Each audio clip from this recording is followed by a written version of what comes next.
So Tim, we've talked about herbicides largely and a bit of cultivation to control feather top. But besides, given the amount of herbicide resistance around, what else can we do to manage feather top?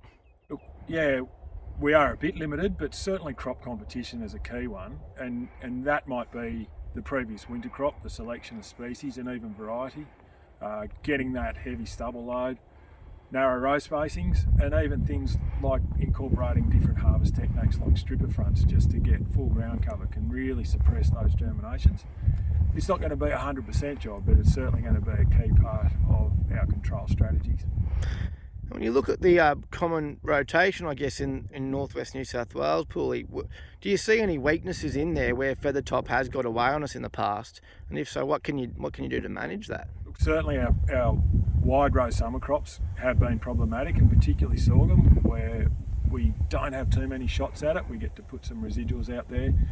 So to manage that, look, it's crop selection in paddocks. This paddock, for example, where we've had a history of feather top roads, we won't grow sorghum here for another 2 or 3 summers. If we were to go to summer crop, we'd be looking at something that gave us a few options, a broadleaf summer crop where we might be able to use some Group A's.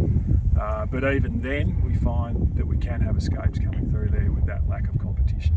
So if you were forced into a corner to grow sorghum in a troublesome paddock, what strategies could you employ? Residuals, row spacings. Have you seen anything like that? We're starting to play around with narrower row sorghum. We're trying to balance up the crop water use and the other agronomic factors, but certainly, yes, we can have a look at some row spacing. Time of sow, if we can get it in there early and out of the way, and our residuals, and we're splitting up that residual application, so coming back in with that over the top use pattern for dual gold to try to get an extended period of time where we're getting that residual control of